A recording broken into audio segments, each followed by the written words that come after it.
Hello दोस्तों, नमस्कार। मैं हूं सतीश शर्मा, आप देख रहे हैं एवरीनीट।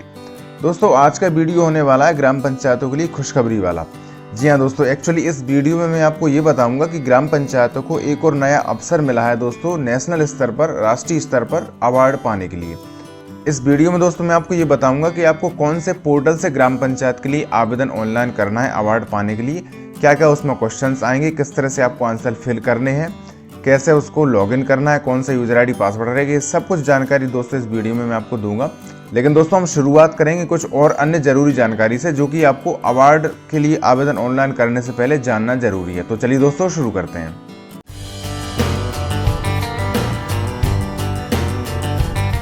सबसे पहले दोस्तों मैं पंचायत राज संचालनालय का एक पत्र आपको बता देता हूँ, जो अभी लेटेस्ट ही इशू हुआ है सभी मुख्य कार्यपालन अधिकारी महोदय जिला पंचायत को। इसमें दोस्तों राष्ट्रीय पंचायत अवार्ड ई गवर्नेंस हेतु ऑनलाइन आवेदन करने के संबंध में ये लेटर जारी हुआ है। इसमें संदर्भ जो है वो भारत शासन का पत्र भी इस संबंध में आया हुआ है, उसका संदर्भ भी यहाँ पे दिया गया है। आप चाहें तो ये वीडियो को पॉज करके पत्र आप समझ लीजिए, देख लीजिए। इसके बाद दोस्तों दूसरी चीज समझ लीजिए जो कि आपको जानना जरूरी है। इसमें सबसे पहला तो जो है स्कोर, हर पंचायत के लिए 100 नंबर का स्कोर, टोटल मैक्सिमम स्कोर दिया गया है। इसमें 4 तरह की कैटेगरी है। पहली कैटेगरी में 70 नंबर है मैक्सिमम, दूसरी में 14 है, तीसरे में 8 है और चौथे में भी 8 है। इस तरह से आपको टोटल 100 नंबर का, ये टोटल 28 क्वेश्चन आपको इस अवार्ड की प्रक्रिया करने में मिलेंगे, जिसमें आपको टोटल 100 नंबर मैक्सिमम मिल सकते हैं। 100 नंबर के लिए आप इसमें क्वेश्चन के आंसर फिल करने हैं। दूसरा, इसकी टाइमलाइन की हम बात करें तो फिलहाल अभी हमको फोकस करना है सेकंड नंबर का जो आ रहा है, क्लोजर ऑफ डेटा एंट्री व ग्राम पंचायत। ग्राम पंचायत की जो प्रोसेस है क्वेश्चंस के आंसर भरने की, वो दोस्तों स्टार्ट हो चुकी है, जिसकी लास्ट डेट है 15 फरवरी 2025। लेकिन दोस्तों हमको 15 फरवरी तक नहीं जाना है, आपको इसी जनवरी के महीने में कोशिश करें, जनवरी के महीने में ही सभी ग्राम पंचायतों से ये ऑनलाइन एंट्री अवार्ड पाने के लिए आपको कराना है और ग्राम पंचायतों को ये करना है। इसके बाद दोस्तों जो तीसरी जरूरी बात है जो आपको जानना आवश्यक है, वो भी आप यहाँ पे देख लीजिए। इसमें दोस्तों अवार्ड तो एक्चुअली बहुत सारे हैं, लेकिन ग्राम पंचायत के लेवल पे यदि हम बात करें तो उसमें एक ही तरह का ई गवर्नेंस की कैटेगरी का ये अवार्ड है। अवार्ड में क्या मिलेगा ये भी समझना, आपको जानना जरूरी है।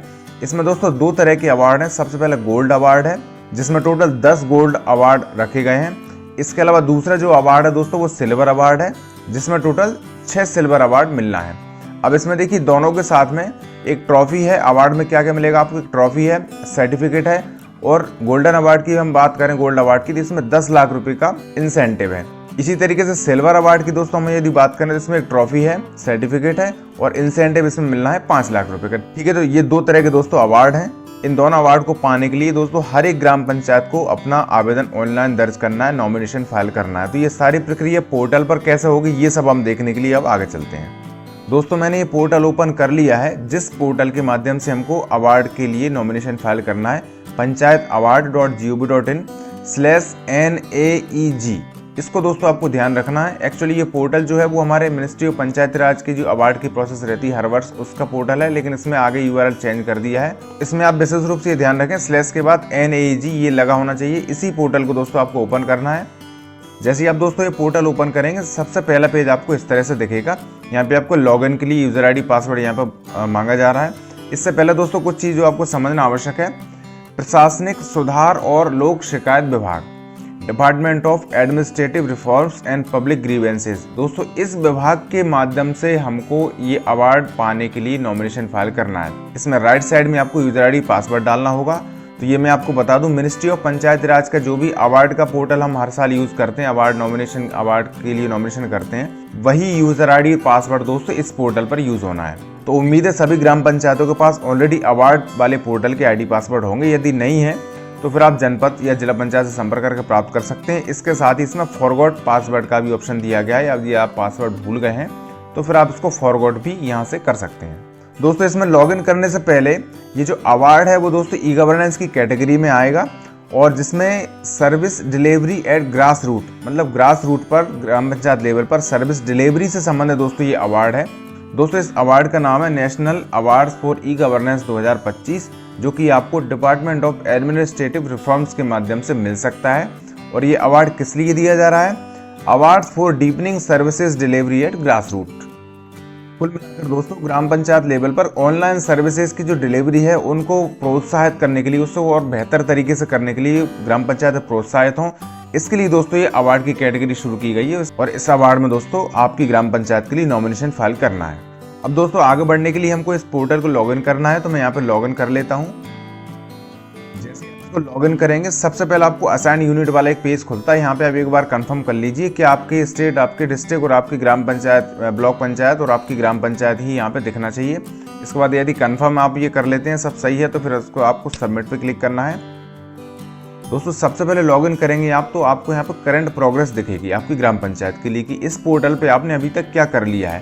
तो अभी हमने इसका जो थीम का नाम है, अवार्ड का नाम मान लीजिए इसको DARPG ये अवार्ड का नाम है। इसमें आपने स्टेटस अभी नो एक्शन, मतलब इस प्रक्रिया अवार्ड के लिए आपने कोई भी एक्शन अभी नहीं किया, तो ये आपकी करंट प्रोग्रेस है। इसको आप क्लोज कर दीजिए।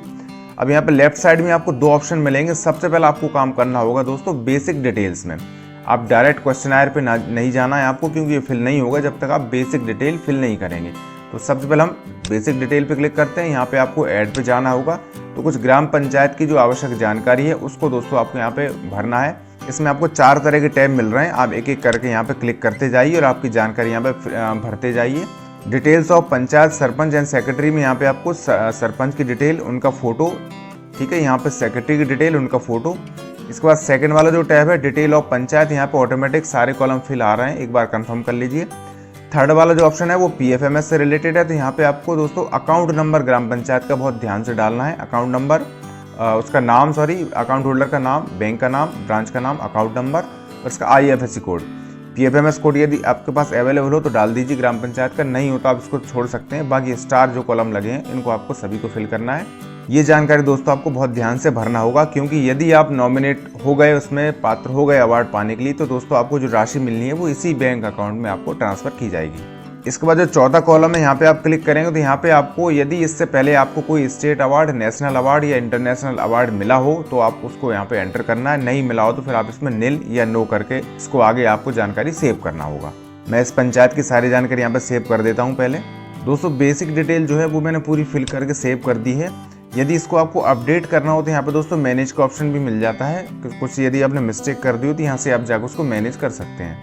अब दोस्तों इसके बाद जो आपको मेन काम करना है वो क्वेश्चनायर फॉर अवार्ड्स। यहाँ से दोस्तों आपको क्वेश्चनायर फिल करना है। इस पर आप जैसे ही क्लिक करेंगे यहाँ पे आपको ऐड का ऑप्शन मिल जाता है। ऐड पे आप जाएंगे, कुछ यहाँ पे जनरल इंस्ट्रक्शंस हैं तो वो आप एक बार पढ़ लीजिए। इसके बाद इसको आप एक्सेप्ट पे क्लिक करेंगे। यहाँ पे दोस्तों आपको सबसे पहले अवार्ड टाइप सेलेक्ट करना है, तो यहाँ पे बहुत सारे ऑप्शन आपको मिलेंगे। सबसे लास्ट में ऑप्शन आपको मिल जाता है DARPG अवार्ड। दोस्तों ध्यान से आपको इसी को सिलेक्ट करना होगा। इसके बाद थीम की यदि हम बात करें तो थीम में सिर्फ इस अवार्ड में एक ही थीम आपको मिलेगी, grass root level initiative for deepening service delivery. इसको आपको दोस्तों सिलेक्ट करना है। इसके बाद आप यहाँ पे कंटिन्यू पे क्लिक करेंगे। यहाँ पे दोस्तों आपको क्वेश्चंस आ गए हैं फिल करने के लिए। टोटल दोस्तों आपको 28 तरह के क्वेश्चन मिलेंगे, इनके आंसर आपको फिल करना है। दोस्तों एक और खास बात इसमें यह है कि अधिकांश जो ग्राम पंचायत हैं उनके क्वेश्चंस के जो आंसर है वो लगभग सेम हो सकते हैं। एक एक करके हम सभी क्वेश्चंस को एक बार नजर डाल लेते हैं, सभी क्वेश्चंस के हम आंसर दे देते हैं। यहाँ पे सबसे पहला जो क्वेश्चन है वो दोस्तों है issuance of birth certificate. Birth certificate कहाँ से इशू होता है? यहाँ पे ऑप्शन जो दिए गए हैं उसमें via gram panchayat, via the gram panchayat, दूसरा है थ्रू अदर डिपार्टमेंट, तीसरा है service not available at gram panchayat. 3 option है, इसमें आपको टिक लगाना है। तो आपको पता है ग्राम पंचायत लेवल से ही बर्थ सर्टिफिकेट इशू होते हैं, तो वो आप ग्राम पंचायत यहाँ पे सेलेक्ट कर दीजिए। इसके बाद आपको यहाँ पर नेक्स्ट पे क्लिक करना है। नेक्स्ट पे जाएंगे, सेकंड क्वेश्चन पे आप आ गए। Is the birth certificate issued online? क्या ऑनलाइन जारी किया जाता है? यदि ऑनलाइन जारी किया जाता है तो उसका जो URL है, मतलब उसका जो पोर्टल का नाम है वो आपको यहाँ पे एंटर करना है। तो हम URL इस पे यस पे टिक लगा देते हैं। इसके बाद रिमार्क में आपको URL डालना होगा। यहाँ पे मैंने यहाँ पे दोस्तों URL डाल दिया है, क्योंकि आपको पता है CRSO RGI वाला जो पोर्टल है उसी के माध्यम से हम बर्थ सर्टिफिकेट इशू करते हैं। इसके बाद फिर से आप नेक्स्ट पे जाएंगे। यदि आपने कोई आंसर में कोई चेंज करना हो तो आप प्रीवियस मतलब पुराने क्वेश्चंस के आंसर पे भी आप आ सकते हैं। नेक्स्ट क्लिक किया, थर्ड वाले क्वेश्चन पे आ गए। यहाँ पे इशुएंस ऑफ डेथ सर्टिफिकेट के बारे में पूछ रहा है, तो ये ग्राम पंचायत इशू करती है। ग्राम पंचायत पर टिक लगाया, फिर से नेक्स्ट कर दिया। इसका वही URL यहाँ पे पूछा जा रहा है, क्या ग्राम पंचायत ऑनलाइन जारी करती है? यस। उसका URL क्या है वो आपको यहाँ पे डाल देना है। इसी पोर्टल के माध्यम से हम दोस्तों डेथ सर्टिफिकेट ग्राम पंचायत में इशू किए जाते हैं। इसके बाद फिर से नेक्स्ट पे क्लिक करिए। इशुएंस ऑफ रेजिडेंस सर्टिफिकेट, मतलब यहाँ पे मूल निवासी प्रमाण पत्र कहाँ से इशू होते हैं, तो वो आपको दोस्तों यहाँ पे क्वेश्चन का आंसर देना है। दोस्तों इसका आपको पता है कि निवास प्रमाण पत्र ग्राम पंचायत लेवल पे इशू नहीं किए जाते, तो service not available at gram panchayat. फिर से आप नेक्स्ट पे क्लिक करेंगे। तो नया क्वेश्चन आ जाएगा जो पुराने क्वेश्चन से रिलेटेड है। यदि हमने उसमें नो कर दिया तो फिर यहाँ पे आंसर देने की आवश्यकता नहीं है। ये यस नो किसी पे क्लिक नहीं हो रहा है क्योंकि पुराने क्वेश्चंस के हिसाब से ऑटोमेटिक यहाँ पे रिस्पॉन्स उसने ले लिया है। फिर से नेक्स्ट पे क्लिक करिए तो यहाँ पे आप देखते हैं इशुएंस ऑफ मैरिज सर्टिफिकेट विवाह प्रमाण पत्र कहाँ से इशू होता है, तो ये आप बाय ग्राम पंचायत ही पे टिक लगाना है। इसके बाद इसको नेक्स्ट करिए। नेक्स्ट के बाद यहाँ पे URL डालने के लिए आएगा तो यहाँ पे आप रिमार्क में MP डिस्ट्रिक्ट वाला जो पोर्टल है उसका URL यहाँ पर डालिए। इसके बाद फिर से नेक्स्ट करते हैं, अगले क्वेश्चन पे आ जाते हैं। इशुएंस ऑफ कंस्ट्रक्शन परमिट भवन निर्माण की अनुमति, तो ये ग्राम पंचायत लेवल से ही इशू होती है। ग्राम पंचायत टिक किया, नेक्स्ट किया, यहाँ पे URL के लिए आएगा तो यहाँ पे पहले यस करना है और यहाँ पे MP पंचायत दर्पण पोर्टल का URL डालना है, क्योंकि ये आपको पता है MP पंचायत दर्पण पोर्टल के माध्यम से हम भवन निर्माण की अनुमति इशू करते हैं। इसके बाद नेक्स्ट पे क्लिक करना है। नया क्वेश्चन आ रहा है बिजनेस लाइसेंस या ट्रेड लाइसेंस, तो ये हमारी ग्राम पंचायत लेवल पे अवेलेबल नहीं है, जिसको आप नो कर दीजिए। इसके बाद नेक्स्ट पे क्लिक करेंगे। नेक्स्ट में ये ऑटोमेटिक रिस्पॉन्स यहाँ पे आ गया है क्योंकि पिछला क्वेश्चन हमने नो किया है। फिर से नेक्स्ट करेंगे, अगला क्वेश्चन आ जाएगा। यहाँ पे issuance of property card under स्वामित्व का जो कार्ड है वो इशू कहाँ से होता है उसके संबंध में ये क्वेश्चन है। तो यहाँ पे ग्राम पंचायत लेवल पे तो होता है लेकिन अदर डिपार्टमेंट में राजस्व विभाग के माध्यम से ये किया जा रहा है, तो यहाँ पे थ्रू अदर डिपार्टमेंट कर दीजिए। इसके बाद नेक्स्ट पे क्लिक करेंगे। यहाँ पे क्वेश्चन ये है कि स्वामित्व कार्ड जो है वो ऑनलाइन इशू किया जाता है या ऑफलाइन, तो इसमें दोस्तों आपको यस पे टिक लगाना है। यहाँ पे आपको स्वामित्व वाला जो पोर्टल है उसका URL यहाँ पे पेस्ट कर देना है। यहाँ पे URL एंटर करने के बाद फिर से आप नेक्स्ट पे क्लिक करेंगे, अगला क्वेश्चन आ जाएगा। अगले क्वेश्चन में आपको transfer of ownership of property मतलब नामांतरण के संबंध में ये क्वेश्चन है। तो नामांतरण दोस्तों हमारे यहाँ नहीं होता है ग्राम पंचायत लेवल पे, तो सर्विस नॉट अवेलेबल यहाँ पे कर दीजिए। इसके बाद फिर से नेक्स्ट पे क्लिक करेंगे, अगला क्वेश्चन आ जाएगा, ये ऑटोमेटिक फिल आएगा। फिर से नेक्स्ट करिए। नेक्स्ट के बाद वाटर सप्लाई रिलेटेड सर्विसेज ये अवेलेबल हैं कि नहीं है, तो ये ग्राम पंचायत लेवल पे ही अवेलेबल है। आपको पता है ये सब कुछ MP पंचायत दर्पण पोर्टल के माध्यम से किया जाता है। यहाँ पे आप इसको यस कर दीजिए, यहाँ पे पंचायत दर्पण पोर्टल का आप URL डाल दीजिए। अगला क्वेश्चन आ जाएगा, इसमें सैनिटेशन रिलेटेड सर्विसेज मतलब स्वच्छता संबंधित, ये भी ग्राम पंचायत लेवल पे अवेलेबल है क्योंकि हम MP पंचायत दर्पण पोर्टल से स्वच्छता कर भी की प्रोसेस भी ग्राम पंचायत में करते हैं। तो वही प्रोसेस यस पे टिक लगाना है, पंचायत दर्पण का URL डालना है, नेक्स्ट क्लिक करिए। Issuance of MNREGA job card, तो ये ग्राम पंचायत लेवल पे ही दोस्तों इशू किए जाते हैं। इसके बाद नेक्स्ट क्लिक करेंगे, यहाँ पे आपको यस पे क्लिक करना है क्योंकि ऑनलाइन सर्विस है ये मनरेगा जॉब कार्ड की, तो यहाँ पे आपको रिमार्क में उसका URL डालना है नरेगा वाले पोर्टल का। तो आप फिर से नेक्स्ट पे क्लिक करिए। अब अगला क्वेश्चन आ रहा है registration of request of work under MNREGA, तो ये भी दोस्तों मनरेगा के चूँकि सारे काम ऑनलाइन है तो ये ग्राम पंचायत लेवल पे ही इसको वर्क जनरेट किया जाता है। नेक्स्ट क्लिक करिए, यस पे टिक लगाइए, रिमार्क में आपको URL डालना है वही मनरेगा वाला है। फिर से नेक्स्ट पे क्लिक करिए, अगला क्वेश्चन आ जाएगा। इस क्वेश्चन में दोस्तों ये पूछा जा रहा है कि ग्राम पंचायत या ग्राम पंचायत लेवल पे टोटल ऑनलाइन सर्विसेज कितने तरह की दी जाती है, यहाँ पर संख्या डालनी है। दोस्तों मैंने ग्राम पंचायत लेवल पर दी जाने वाली ऑनलाइन सर्विसेज की काउंटिंग की है तो मोटे मोटे तौर पर मुझे 30 के लगभग की संख्या यहाँ पे आई है। तो आप भी और एक बार इसको कंफर्म कर लीजिए, इसको कम ज़्यादा भी कर सकते हैं आपके हिसाब से। इसके बाद फिर से नेक्स्ट पर क्लिक करिए, अगला क्वेश्चन आएगा। अगले क्वेश्चन में पूछा जा रहा है क्या ऑनलाइन पेमेंट फैसिलिटी अवेलेबल है ग्राम पंचायत के लिए टैक्स फीस या अन्य किसी तरह की।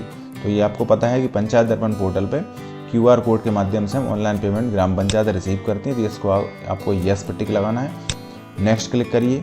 इस क्वेश्चन में दोस्तों आपको पंचायत निर्णय ऐप के बारे में क्वेश्चन है ये। इसमें पूछा जा रहा है क्या पंचायत निर्णय ऐप के माध्यम से आपको ग्राम पंचायत लेवल पे ग्राम सभा की शेड्यूलिंग और जो डिसीजन होते हैं उसको अपलोड किया जाता है कि नहीं किया जाता। इसको दोस्तों आपको यस करना है क्योंकि आपको मालूम है, ये मैं बता भी देता हूँ आपको, ये दोस्तों पंचायत निर्णय पोर्टल भी है, इसका मीटिंग ऑनलाइन के नाम से जानते हैं, और ये पंचायत निर्णय ऐप भी है।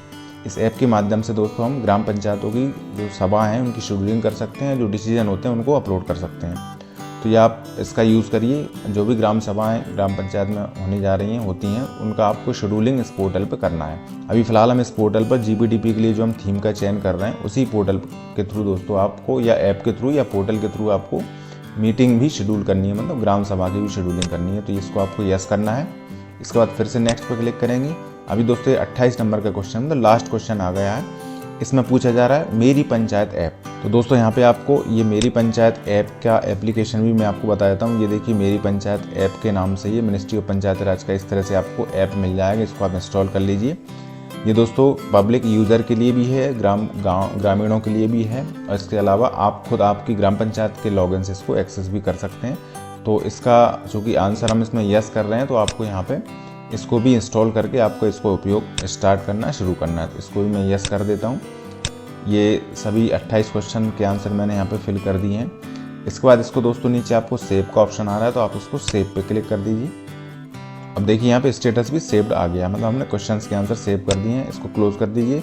क्वेश्चनर पे जाएंगे आप। अब आपको यदि आपने एक बार सेव कर दिए तो फिर अब आपको जाना होगा मैनेज में।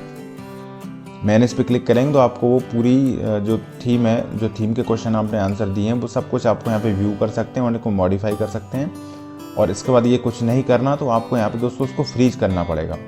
फ्रीज आपको ज़रूर करना पड़ेगा, तभी दोस्तों नेक्स्ट स्टेप पे आपके जो क्वेश्चंस के आंसर हैं वो पहुँचेंगे। तो यहाँ पर फ्रीज पे क्लिक करते हैं। फ्रीज के बाद कन्फर्मेशन, ये 2 चेक बॉक्स, इन पर टिक लगाना है। ये डिटेल एक बार सेल्फ सर्टिफिकेशन है तो इसको आप एक बार पढ़ लीजिए। इसके बाद आपको इसको सबमिट पे क्लिक करना होगा। इसके बाद जो क्वेश्चंस के आंसर आपने फिल किए हैं दोस्तों वो यहाँ पर दिख जाते हैं। एक बार और आपको यहाँ पे कंफर्म करना है। इसके बाद फाइनली दोस्तों आपको फ्रीज वाला बटन है, इस पर क्लिक करना होगा। यहाँ पे आपने दोस्तों कुछ क्वेश्चंस के आंसर जो नहीं दिए हैं उसके बारे में यहाँ पे कंफर्म आ रहा है कि कन्फर्मेशन आ रहा है कि इन क्वेश्चंस के आपने आंसर नहीं दिए, क्योंकि हमने इनसे पिछला जो क्वेश्चन है उसका नो में आंसर दिया था, तो अगले क्वेश्चन का आंसर उसमें देना ही नहीं है। बाकी फिर भी ये कन्फर्मेशन के लिए एक बार मतलब यहाँ पर पूछा जा रहा है। यदि आप कन्फर्म है तो इसको आप ओके कर दीजिए और इस तरह से आपका डेटा फ्रीज हो गया है। यहाँ पे स्टेटस भी चेंज हो गया है, सेव्ड था पहले, अब फ्रीज हो गया है। उसके बाद दोस्तों जब फिर से आप क्वेश्चनर के मैनेज में आएंगे तो यहाँ पे आप देखिए अब सारे ऑप्शन आपको बंद हो गए हैं, कोई भी ऑप्शन पे क्लिक नहीं कर पाएंगे। आप सिर्फ इसको व्यू कर सकते हैं और इसका PDF फॉर्मेट भी यहाँ पे डाउनलोड कर सकते हैं। इस तरह से आपने ये फ्रीज कर दिया है अवार्ड की जो क्वेश्चंस के आंसर हैं। तो जैसे आपने फ्रीज कर दिए, ये अगली स्टेप पे मतलब जनपद स्तर के लॉगिन पे वेरिफिकेशन मतलब फॉरवर्ड करने के लिए वहाँ पे पहुँच गए हैं। इस तरह से दोस्तों आपको हर एक ग्राम पंचायत के अपने अवार्ड वाले पोर्टल पे लॉगिन करना है और इस तरह से सभी क्वेश्चंस के आंसर फिल करने हैं। फिल करने के बाद उसको मैनेज में जाकर फ्रीज जरूर करना है दोस्तों, ठीक है। ये सारी प्रक्रिया आपको अवार्ड से संबंधित करनी है। उम्मीद है सारी जानकारी आपको समझ आ गई होगी। फिर भी यदि कोई डाउट हो तो कमेंट करके पूछ सकते हैं, ठीक है दोस्तों। आज के लिए इतना ही। सभी को नमस्कार, बहुत बहुत धन्यवाद।